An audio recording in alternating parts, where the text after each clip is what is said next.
Super excited. I'm going to attempt something a little ambitious, maybe my most ambitious reading yet. I'm going to read to you some of my favorite lines and scenes from Hamlet. Hamlet is my favorite of Shakespeare's plays, and it's one of my favorite pieces of literature of all time. The reason it's so relevant today is because it delves into the psyche of the human mind and the human struggle and grief and confusion and self doubt and anxieties, depression, fears, what's true, what's not true. It hits so many elements of the human condition.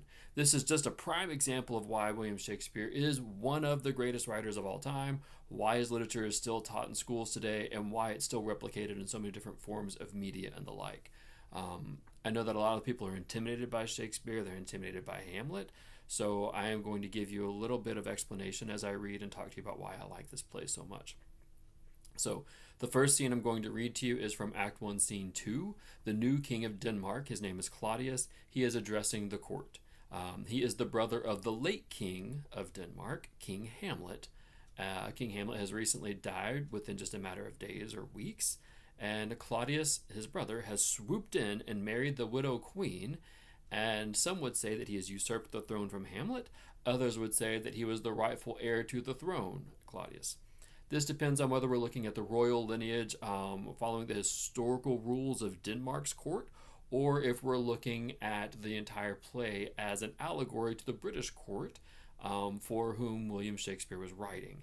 And at the time of Hamlet being written, we're looking at the throne, we're looking at the descendants of King Henry VIII, Queen Elizabeth, and then the throne goes to King James. Elizabeth is towards the end of her reign when Hamlet is written, and so the question in the kingdom right now is who will be the heir to the throne.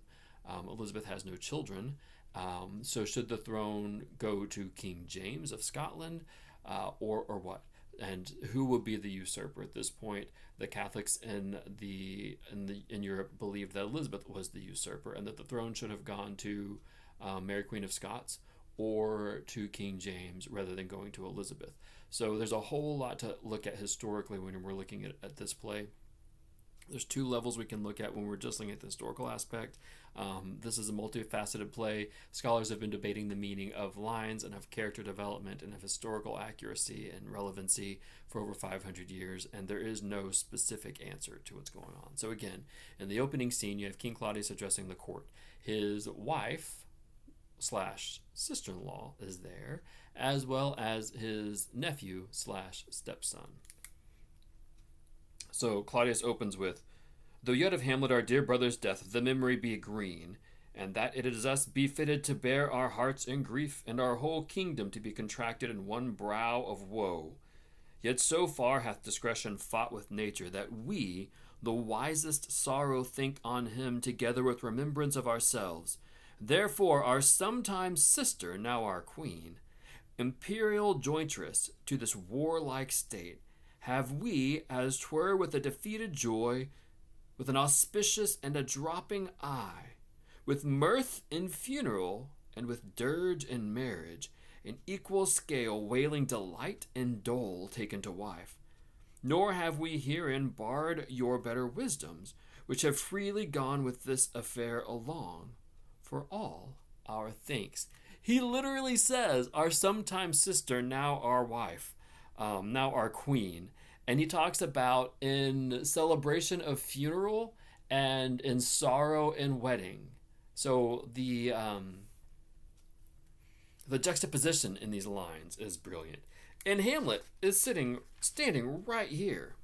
Okay, so Claudius goes on and says, "But now my cousin Hamlet, and my son." And Hamlet mumbles to himself, "A little more kin and less than kind."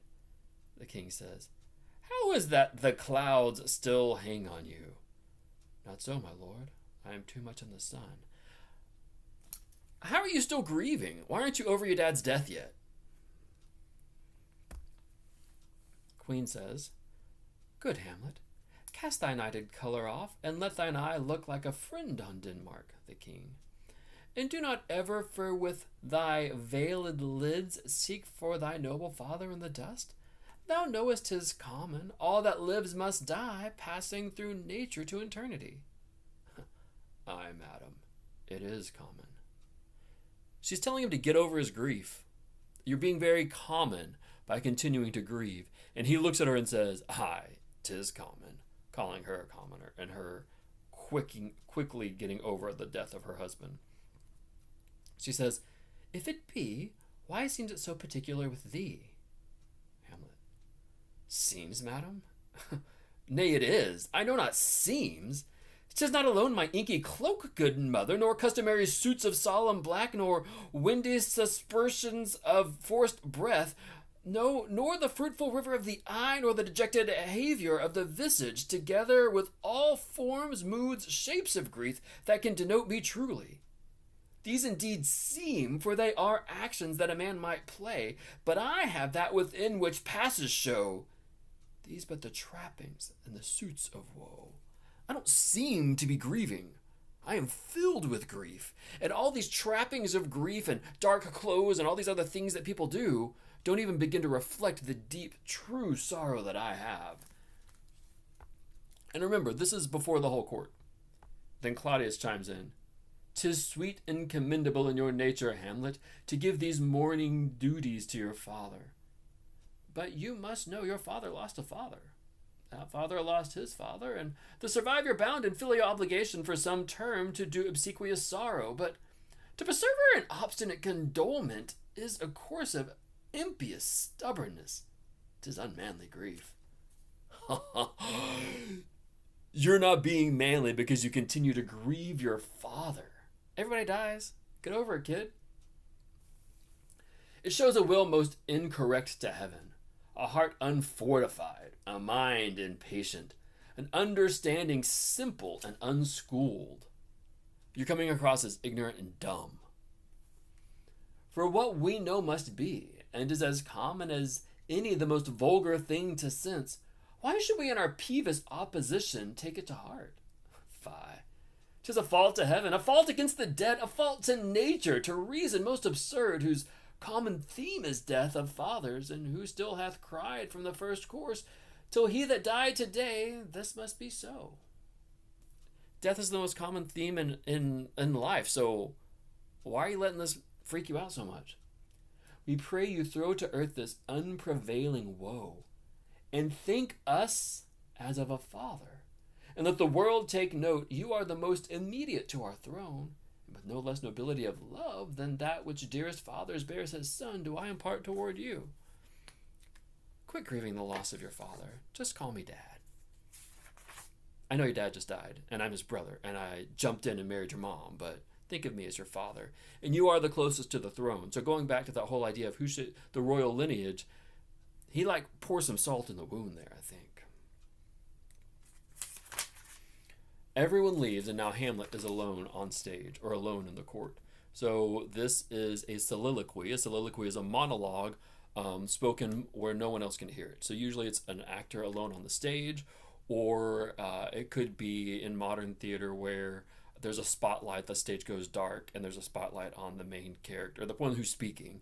And so you know that no one else can hear. This is a way that they could reveal the thoughts of the characters before there were voiceovers.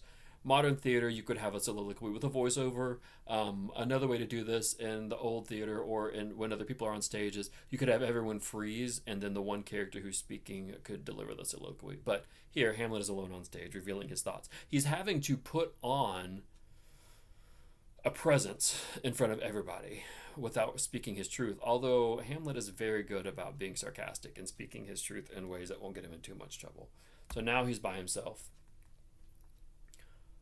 Oh, that this too sullied flesh would melt, thaw, and resolve itself into a dew, or that the everlasting had not fixed his cannon against self-slaughter. I wish I could just melt. I wish I could just die.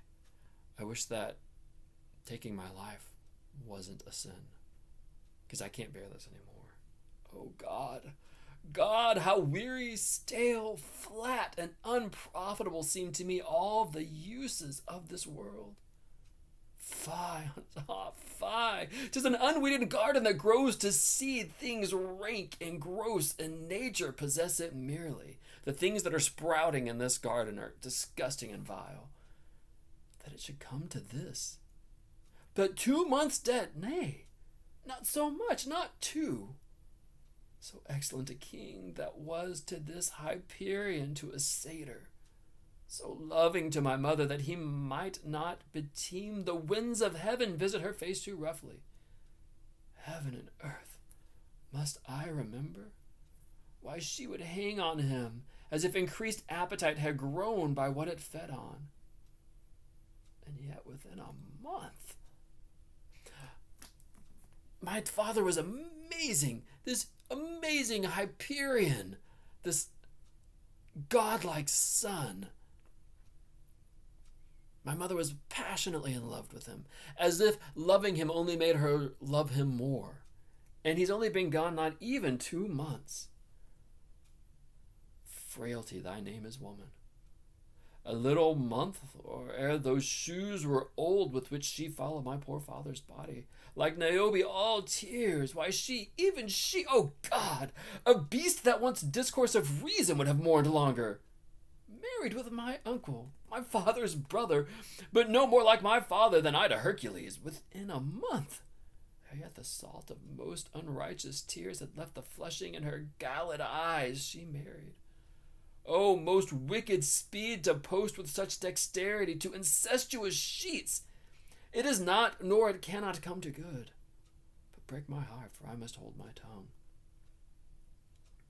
Before the salt has even dried from her tears, she has turned from this man that she loved so much and married my uncle, his brother. Now, Hamlet was away at college when his father died, and his best friend from college, Horatio, comes home and enters the scene. Horatio says, "My lord, I came to see your father's funeral." Hamlet, "I pray thee, do not mock me, fellow student. I think it was to see my mother's wedding." Horatio, "Indeed, my lord, it followed hard upon." Hamlet, Thrift, Horatio. The funeral baked meats did coldly furnish forth the marriage tables. Would I had met my dearest foe in heaven, or ever had I seen that day, Horatio. My father. Methinks I see my father. Where, my lord? In my mind's eye, Horatio. I saw him once. Ah, was a goodly king. Ah, was a man. Take him for all in all. I shall not look upon his like again. So Hamlet, college age, sarcastic. Horatio, I came to your father's funeral. And Hamlet says, yeah, right. Might as well have come to my mother's wedding. He says, I think I see my father in my mind's eye. Horatio says, that's what I came to address.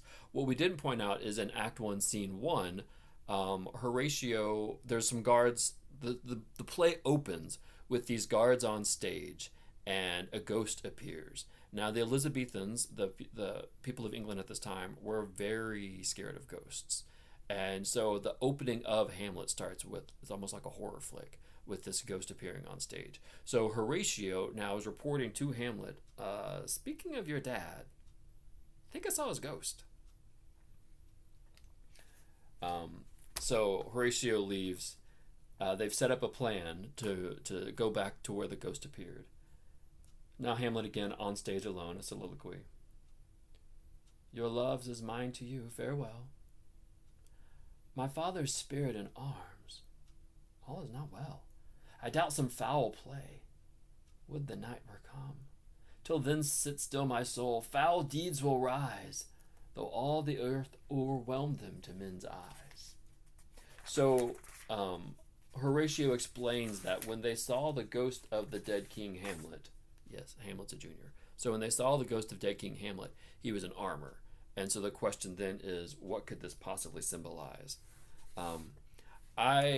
When I was working at Waxahachie High School, they were cleaning out the library before they moved to a new building. And so I would frequently go through the discard table and find books. And I found this one book called What Happens in Hamlet, written by John Dover Wilson 100 years ago. And it was an entire, over 200 pages just analyzing Hamlet. I devoured the book. I wrote all over it. I highlighted it. I typed up notes. And so I'm going to point out a few things from this book. One of those, in talking about the Elizabethans, so the drama of which he is the hero was written by an Elizabethan for Elizabethans. So Shakespeare is an Elizabethan England, a Brit. who's writing this for Elizabethan Brits. So while it is a historical piece, and while we may analyze it from the last 500 years worth of history, he was written it because he wanted butts in seats and he wanted to sell tickets. He was also writing it knowing that his benefactors were coming from the court, and so he needed to make sure that he showed favor on the court without causing too much question. So, in that idea, Hamlet is an English prince. The court of Elsinore is modeled upon the English court, and the Danish constitution is that of England under the Virgin Queen, under Queen Elizabeth. So even though it's set in Denmark, we can't analyze this play as though it were under the rules and the social guidance of Denmark, because it's written for Elizabethans and the commoners who were not super educated. And as I mentioned earlier, Shakespeare does attach this question of usurping the throne because that was something that was plaguing Queen Elizabeth's court. The idea of Hamlet having been robbed from his rightful inheritance. People were accusing Elizabeth of having robbed King James of his rightful inheritance.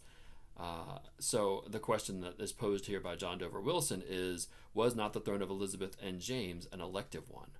The latter monarch, James, like Claudius, owed his crown to the deliberate choice of the council, while the council saw to it that he had the dying voice of Elizabeth, as we'll see in this play, as Fortinbras has that of Hamlet. Claudius being dead, Hamlet, while still living, is de facto king. His dying voice, via Horatio, therefore goes some way to secure the rights of the successor. Spoiler alert, if you are not much of a studier of Shakespeare's tragedies, everyone dies. Just know that in advance. Everyone dies in these plays. And the last scene of Hamlet is basically a pile of dead bodies. And King Claudius is dead, and Hamlet is dead. But just before Hamlet dies, he is talking to Horatio and kind of passes the throne on because Fortinbras, the nephew of the king of Norway, is invading, and Hamlet knows that. Okay, not to get in the weeds there. Okay, moving on along to Act 1, Scene 4. Hamlet and Horatio and a couple of other guys are standing around on guard, waiting for the ghost to appear. So Horatio says, "Look, my lord, it comes." Hamlet says, "Angels and ministers of grace defend us. Be thou a spirit of health, or goblin damned. Bring with thee airs from heaven, or blasts from hell. Be thy intents wicked or charitable. Thou comest in such a questionable shape, that I will speak to thee. I'll call thee Hamlet, king, father, royal Dane. Oh, answer me. Let me not burst in ignorance, but tell why thy canonized bones, hearsed in death, have burst thy cerements. Why the sepulchre wherein we saw thee quietly interred hath oped the ponderous and marble jaws to cast thee up again. What may this mean, that thou, dead corse, again in complete steel revisits thus the glimpses of the moon, making night hideous, and we fools of nature so horridly to share our disposition with thoughts beyond the reaches of our souls? Say, why is this? Wherefore? What should we do?" So Hamlet is addressing the ghost, questioning, "Are you a demon from hell? Are you the ghost of my father? Am I actually seeing things clearly?" He doesn't know, but the risk of all those things is worth it in order to speak to his father. Scene 5. The ghost and Hamlet have spoken. The ghost has revealed to Hamlet that he was poisoned, that he was laying in the garden, and Claudius, his brother, came in and poured poison in his ear, which basically scrambled his brain and killed him instantly. And the ghost says, "I want you to avenge me, but don't hurt your mother." Now Hamlet is again alone on stage, so we have a soliloquy. "Oh, all you hosts of heaven! Oh, earth! What else? What shall I couple hell? Oh, fie! Hold my heart, and you, my sinews, grow not instant old, but bear me stiffly up. Remember thee? Ah, poor ghost, while memory holds a seat in this distracted globe. Remember thee? Yea, from the table of my memory I'll wipe away all trivial fond records, all saws of books, all forms, all pressures past, that youth and observation copied there, and thy commandment all alone shall live within the book and upon of my brain, unmixed with baser matter, yes, by heaven." So the ghost says, remember me, and Hamlet basically says, "Oh, I'll remember you. How could I remember anything else? I will wipe everything from my mind and only remember the words that you have told me now. This will now become what's most important to me. But he's begging his body to hold him up as he wants to just crumble. How much more can I carry, he says. Oh, pernicious woman. Oh, villain, smiling, damned villain.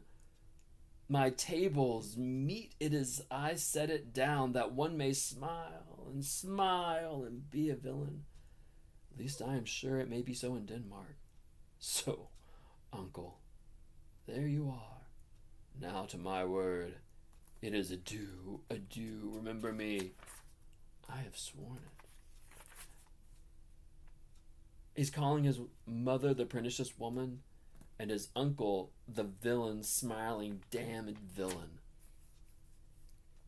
Horatio rushes back in with the two other guards and / friends, and they're discussing with Hamlet what Hamlet saw. And Hamlet says, and therefore, as stranger give it welcome. There are more things in heaven and earth, Horatio, than are dreamt of in our philosophy. But come. Here as before, never so help you mercy, how strange or odd some'er I bear myself, as I perchance hereafter shall think meet to put on an antic disposition. Okay, so there's been a debate for 500 years. Was Hamlet crazy? Was he pretending to be crazy? Or did he pretend so well that he actually went crazy? The question of was Hamlet crazy or not is he's going to pretend to go mad, crazy, insane throughout this play. One would argue, this is my theory, that he was pretending to be crazy because people will say things in front of crazy people or children. Think about that. If you have small kids in your house, you'll say things in front of kids that you wouldn't say in front of other people. Hamlet thinks that if he acts crazy, that he might get his uncle to say things in front of him that he normally wouldn't say, and he could learn things. So he says right here in Act 1 to Horatio, and the two other guards, here as before, never so help you mercy, how strange or odd some'er I bear myself, as I perchance hereafter shall think meet to put on an antic disposition. I'm going to be acting crazy, don't forget that. That you at such time seeing me never shall with arms encumber thus, or this head shake, or by pronouncing of some dutiful phrase as, well, we know, or we could, and if we would, or if we list to speak, or there be, and if they might, or such ambiguous giving out to note, that you know aught of me, this do swear, so grace and mercy at your need of help. So he says, whatever you do, don't look at me now that you know I'm putting this on, now that you know I'm pretending to be crazy. Don't give the look that gives it away. Don't talk to each other and be like, yeah, but remember, he's just pretending. You got to be in this with me all the way. So he says, swear, or by grace and mercy at your need, this do swear. And the ghost from off stage shouts, swear. Hamlet says, rest, perturbed spirit. So, gentlemen, with all my love I do commend me to you, and what so poor a man Hamlet is, may do it expressed his love and unfriending to you, God willing shall not lack. Let us go in together, and still your fingers to your lips, I pray. The time is out of joint. Oh, cursed spite, that ever I was born to set it right. Nay, come, let's go together. Ah, why was I born? Why do I have to be the one to fix this? O cursed night, O spite that I was ever born. This is too great a burden for me to have to carry, he's basically saying. So going back to this analysis that I read on Hamlet, at the end of the first act of Hamlet, together with Shakespeare's audience, we are left with Hamlet. He is uncertain, and the audience is uncertain. We are uncertain about the honesty of the ghost. Is this actually the late King Hamlet? Where does the ghost come from? Does the ghost come from heaven, hell, or purgatory? As the audience, we don't know. Why does Hamlet find it necessary to test the truth of the ghost story by having this play that happens later? He's going to set all of this up as an opportunity to test his uncle's honesty. So he's going to set up a murder scene in a play to see how his uncle reacts. Moreover, Horatio and Hamlet are scholars of a university from a particular school of theology. They are studying together at the University of Wittenberg, which was Martin Luther's university, the very cradle of the Reformation. So, Hamlet and Horatio are in fact Protestants. Later on in the story, we see another funeral of one of our main characters, Ophelia, and this is certainly not a Catholic funeral. It is viewed by the Elizabethans that ghosts are only to be safely addressed by scholars. So it's convenient that we have these two college students who are addressing the ghost. The ghost in Hamlet was far more arresting and prominent figure to the Elizabethans than he can ever be to us. Because of all the things we've seen in media, the ghost isn't going to freak us out as much. But to the people watching this play, and remember, the way that the theaters were set up back then, the poor seats, the cheap seats were right up front, and they were standing, leaning on the stage. And so you're getting these emotional reactions, screams, shouts, cries, laughter, tears throughout the play from the people right up front. And if you've ever been on stage, that audience participation is everything. Going on, but for the Protestants, the matter was not so easy. The majority of Protestants accepted the reality of apparitions or ghosts without question. Yet it was not possible that they were the spirits of the departed.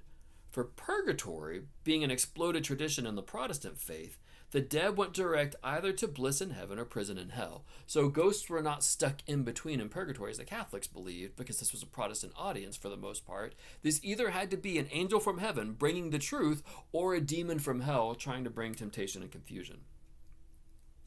The Orthodox Protestant conclusion was that ghosts, while occasionally they might be angels, were generally nothing but devils who assumed, such was the technical word, the form of departed friends or relatives in order to work bodily or spiritual harm upon those to whom they appeared. So this is the views of the audience. The ghost either has to be an angel or a demon, and most likely they're demons. But Hamlet is willing to risk it because of his love for his father and his frustration with his uncle and his mother. So the concept of a ghost is Catholic. Ghost being someone in purgatory stuck between heaven and hell, whereas an apparition or a spirit would be a demon or an angel. So the audience is frightened by the ghost, the opening scene, the grandeur and power and terror of that interview to the minds of Shakespeare's time, to that audience, I don't think we can quite fully grasp and appreciate. But it was very strong and very poignant to the audience to whom he was writing. Okay, so moving on to Act 2. When we get into Act 2, there's subplots and things going on that we're not going to delve into because I just want to hit some high points in this. So moving on to Act 2, Claudius and Gertrude have invited Hamlet's childhood friends, Rosencrantz and Guildenstern, to show up. And they're going to pay them to... King and Queen are going to pay Rosencrantz and Guildenstern to spy on Hamlet and report back to Hamlet. But Hamlet's no fool. All of a sudden, these kids from his childhood show up, and they're like, "Hey, Hamlet, how's it going? Tell us all the dirt." He knows exactly what's going on. He sees right through them, okay? So here in this scene where Hamlet is interacting with Rosencrantz and Guildenstern for the first time in this play, Guildenstern says, "My lord, we were sent for." And Hamlet says, "I will tell you why. So shall my anticipation prevent your discovery and your secrecy to the king and queen moult no feather." He just calls it out. "I know why you're here. I have of late, but wherefore I know not, lost all my mirth, forgone all custom of exercises. And indeed it goes so heavily with my disposition that it is goodly framed the earth, that this goodly frame the earth seems to me a sterile promontory, this most excellent canopy, the air, look you, this brave o'erhanging firmament, this majestical roof fretted with golden fire. Why, it appeareth nothing to me but a foul and pestilent congregation of vapors. I know why you're here." So he's not telling the whole truth.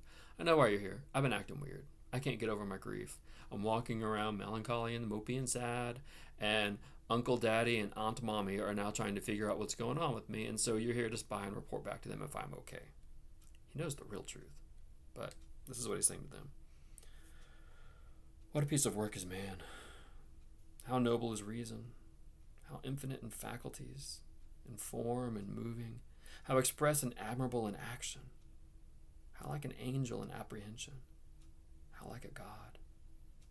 The beauty of the world, the paragon of angels, the paragon of animals, the height of animals. And yet, to me, what is this quintessence of dust? Man delights not me, no, nor woman neither, though by your smiling you seem to say so. I can't find joy in man. I can't find joy in woman. I can't find joy in the realities of this world any longer. So, in this second act of Hamlet, we transition into a comedy.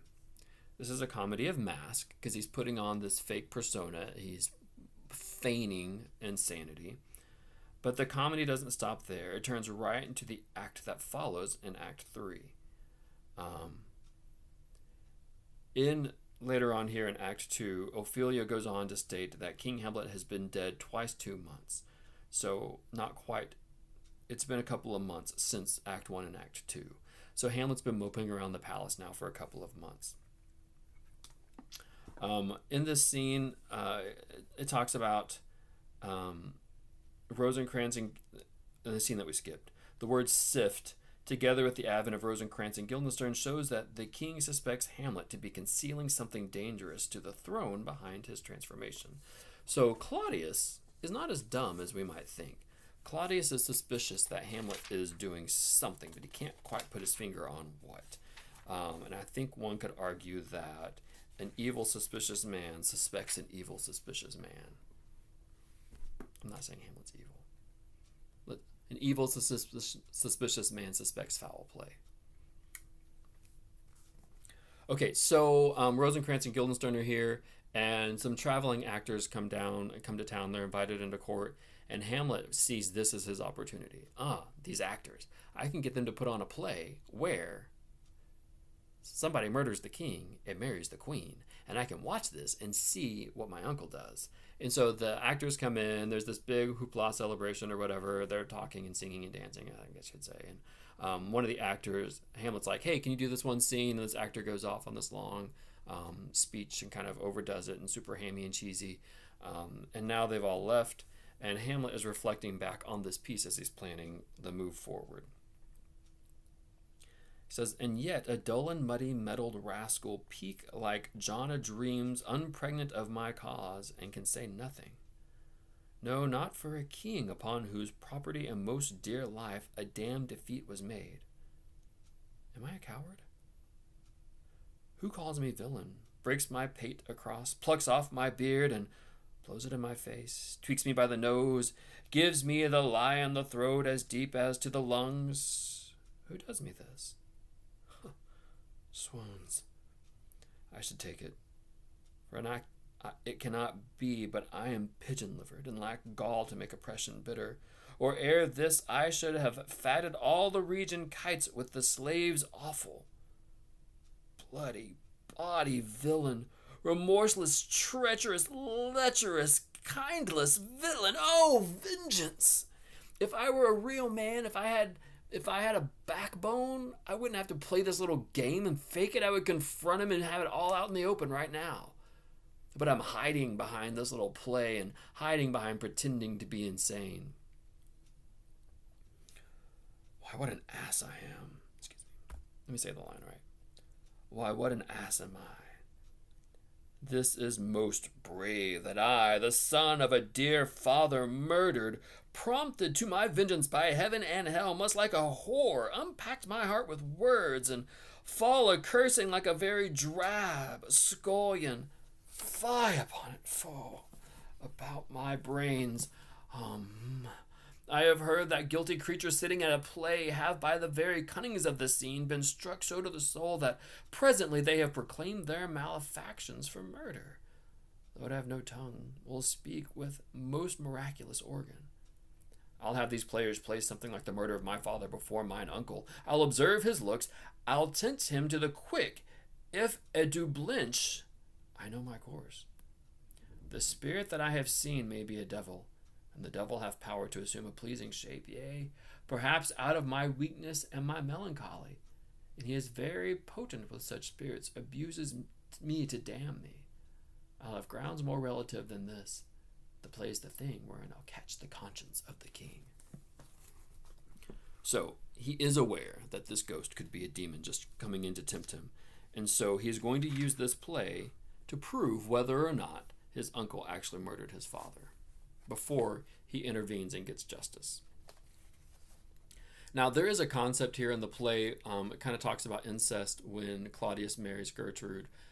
We in the modern world would not view a man marrying his late brother's spouse as incestuous, but the Elizabethans' view of things was a little bit different. Going back to this book by John Dover Wilson, modern readers living in an age where marriage laws are the subject of free discussion and with the deceased wife's sister act upon the statute book can hardly be expected to enter fully into Hamlet's feelings on this matter. Hamlet is thinking of snow begrimed with soot, these are some of his lines, and dirt and the time of thaw, and is wishing that his sullied flesh might melt as snow does. Those were lines from Act 1. For his blood is tainted, his very flesh corrupted by what his mother has done, since he is bone of her bone and flesh of her flesh. If his mother is an adulteress or has anything to do with his father's death, or even just the fact that she got over his father's death so quickly and married the uncle, or if she's incestuous by sleeping with her brother-in-law, then Hamlet fears that he has her tainted blood inside of him. Hamlet felt himself involved in his mother's lust. He was conscious of sharing her nature in all its rankness and grossness. The stock from which he sprang was rotten in his mind. Hamlet learns that his mother, who would hang upon her husband as if increased appetite had grown by what it fed on, was even then in his lifetime unfaithful to him, would steal from her celestial bed to prey on garbage. He had known she was a criminal guilty of the filthy sin of incest, but this new revelation shows her as rotted through and through. So while Hamlet's father was alive, Gertrude was stealing away and having an affair with Claudius, which, if she's guilty of incest and marrying her brother-in-law, it's even worse that she's guilty of adultery in Hamlet's eyes. In dynastic terms, though, easily overlooked by modern living in a different political atmosphere, Hamlet was to avenge his father without in any way injuring the woman who shared the murderer's crown and his incestuous bed. The salvation of his queen by the rescuing of her from the seductions of her paramour is a strong motive with the ghost as the vengeance itself, which is after all the only means of rehabilitating the family honor. So the idea here is the late King Hamlet's ghost wants Gertrude to be freed from the tempter who was Claudius, who led her into sin. And so he begs young Hamlet not to hurt Gertrude in this revelation. It was common knowledge that she had married Claudius in indecent haste. That had also become common knowledge that Claudius had murdered his brother, and she would be inevitably regarded as an accomplice. Thus, any public exposure of Claudius was entirely out of the question. And Hamlet would avoid it quite apart from the desire to shield his mother. The awful secret was a family affair in which the whole honor of the house of Hamlet was involved. It must at all costs be kept from the world. So this is why Hamlet doesn't just run up to Claudius and make an accusation. Because if he does, people will assume that his mother was involved, and then she will go down with Claudius, and it will destroy the respect of the royal family throughout Denmark. Okay. The last scene I want to read is from Act 3, Scene 1. This is the most famous line in Hamlet. It's one of the most famous lines in all of literature. We haven't talked at all about Ophelia. Ophelia is the woman that Hamlet has been in love with. As the son of the king, Hamlet should be looking to marry a royal, but he has been flirting with, some would say, in love with the king the daughter of the king's principal advisor. So Polonius is the king's advisor, and Ophelia is his daughter. Hamlet has been flirting with her. This is not necessarily an appropriate relationship or a relationship with promise if we're going to follow the rules of who a prince can marry. Polonius is in cahoots with Claudius, who is trying to determine whether or not Hamlet is crazy or not. Polonius is of the belief that he told Ophelia, hey, back off. Leave him alone. You can't ever be with him. And because Ophelia has backed off, That is the source of Hamlet's insanity. So, Polonius and Claudius hide behind a tapestry, an arras, and they set up Ophelia to walk in at the same time that Hamlet is usually wandering in this part of the castle. And Hamlet wanders in by himself, unbeknownst. He doesn't know that anybody is observing him. He's giving a soliloquy. Yes, Claudius and Polonius are on stage, but they're hiding. And so here is Hamlet revealing his heart and soul.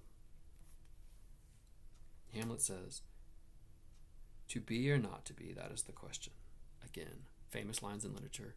To exist or not exist. To live or not to live. And if I'm alive, if not to live, if I'm not going to die of natural causes, do I end my life? So he's contemplating ending his life. To be or not to be, that is the question. Whether 'tis nobler in the mind to suffer the slings and arrows of outrageous fortune, or to take arms against a sea of troubles, and by opposing, end them. Is it more noble to suffer through the struggles of life, or is it more noble to end the struggles of life? To die, to sleep, no more. And by a sleep to say we end the heartache and the thousand natural shocks that flesh is heir to. 'Tis a consummation devoutly to be wished. To die, to sleep, perchance to dream. Aye, there's the rub. For in that sleep of death what dreams may come, when we have shuffled off this mortal coil, must give us pause. There's the respect that makes calamity of so long life. What if when we die we're just asleep? And what if in that sleep of death we dream? And what if that dream is a nightmare? And what if the life we live is not as bad as the nightmare in death? For who would bear the whips and scorns of time, the oppressor's wrong, the proud man's contumely, the pangs of disprized love, the law's delay, the insolence of office, and the spurns that patient merit of the unworthy takes when he himself might his quietus make with a bare bodkin? Who would fardels bear, to grunt and sweat under a weary life, but that the dread of something after death, the undiscovered country, from whose bourne no traveller returns, puzzles the will and makes us rather bear those ills we have than fly to others that we know not of? We all live because none of us really know what's happening afterwards, because no one has come back and told us. Thus conscience does make cowards of us all, and thus the native hue of resolution is sicklied o'er with the pale cast of thought, and enterprises of great pitch and moment with this regard their currents turn awry and lose the name of action. Soft you now, the fair Ophelia, nymph in thy orisons, be all my sins remembered. Ophelia enters. Good my lord, how does your honor for this many a day? Remember, this is a setup. I humbly thank you well. My lord, I have remembrance of yours that I have longed to redeliver. I pray you now receive them. She's giving back to him the gifts, the trinkets, the memories of their relationship. No, not I never gave aught to you. Excuse me. No, not I never gave you aught. I never gave you those things. My honored lord, you know right well you did, and with them words of so sweet breath composed as made the things more rich, their perfume lost. Take these again, for to the noble mind rich gifts wax poor when givers prove unkind. You gave me these beautiful things and filled them with such words and love that was like sweet perfume, and now that you're not being kind anymore, the perfume is lost and I give them back to you. There, my lord.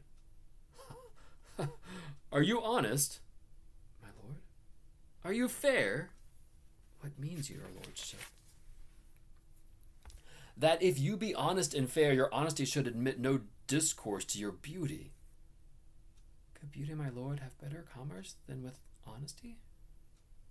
Aye, truly, for the power of beauty will sooner transform honesty from what it is to a bawd than the forces of honesty can translate beauty into his likeness. This was sometime a paradox, but now the time gives it proof. I did love you once.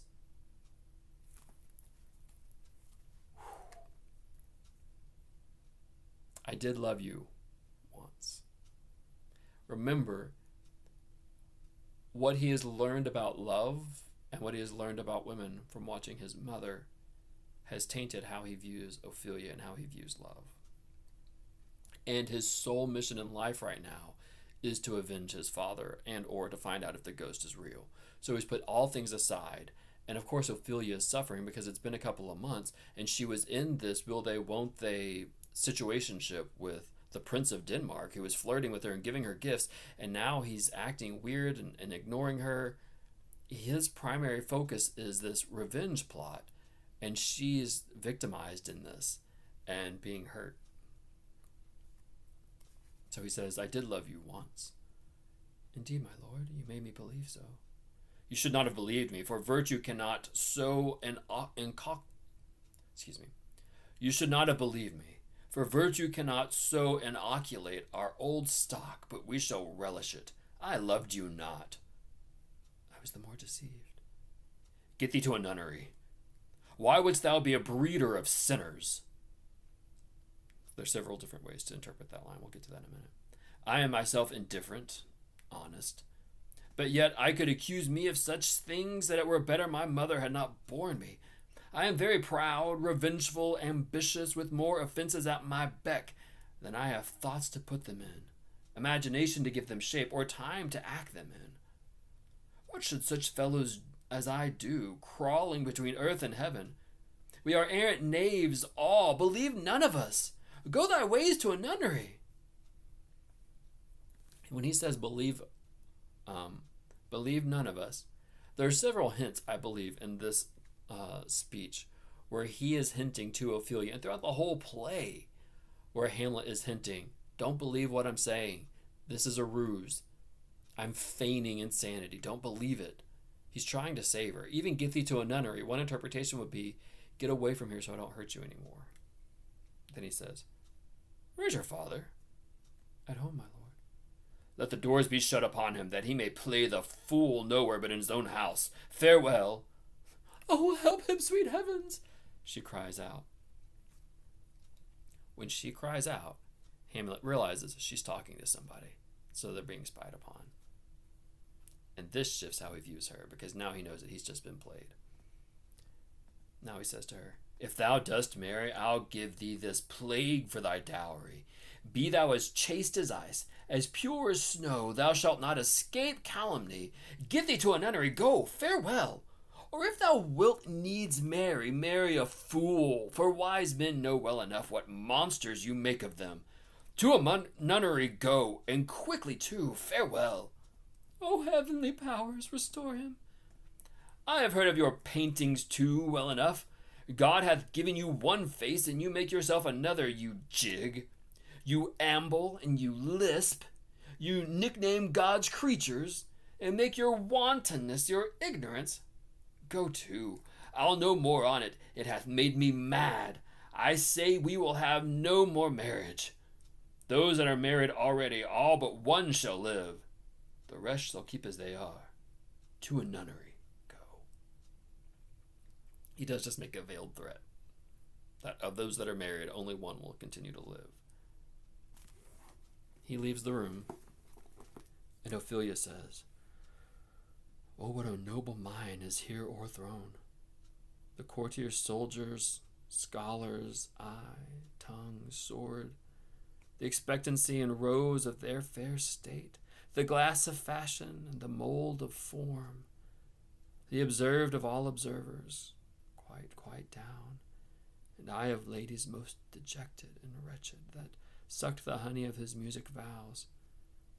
Now see that noble and most sovereign reason, like sweet bells jangled out of tune and harsh, that unmatched form and feature of blown youth blasted with ecstasy. Oh, woe is me, to have seen what I have seen. See what I see. She is completely crushed. And her father comes in and just treats her like an animal, a pet, a plaything, a device in his scheme, rather than taking into consideration the hurt and the pain that she's just experienced. So in this scene, the difficulty is not that, having once loved Ophelia, Hamlet ceases to do so.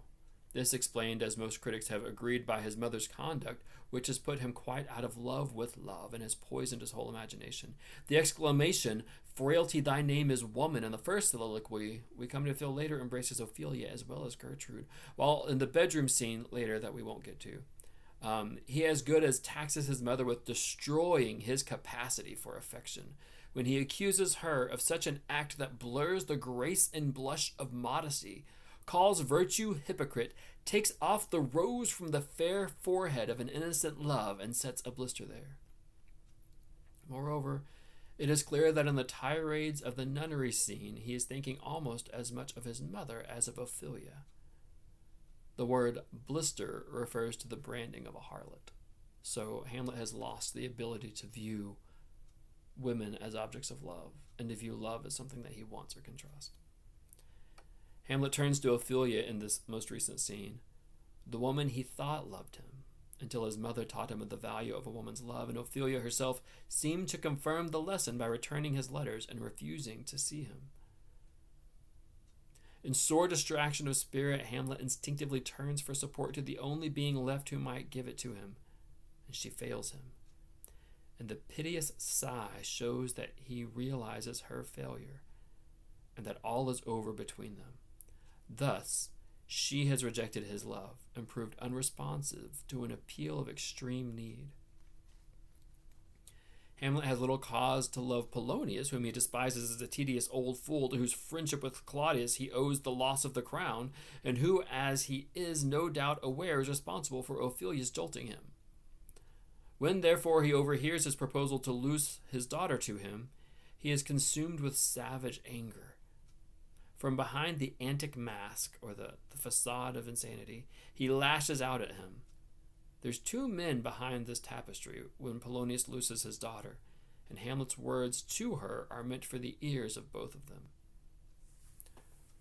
Her little speech has an air of being prepared, like she's been thinking this through or she's been given this speech. Worse than that, she, the jilt, is accusing him of coldness towards her. Worst of all, Hamlet, who has been sent for, who meets her in the lobby by accident, finds her prepared not only with a speech, but with gifts also. Suspicious. His wild ha-ha, the fierce question, "Are you honest?" This is to say, "Are you a whore?" when he says, "Are you honest?" Together with a significant glance around the room, are enough to show the audience that he realizes at last and warns them to expect the antic disposition. So he's warning the audience that he's about to put on the facade. Everything he says for the rest of that scene is intended for the ears of the eavesdroppers, Polonius and Claudius. As for the daughter who has been loosed to him, she will only get what she deserves, for play acting has completed her downfall in his eyes.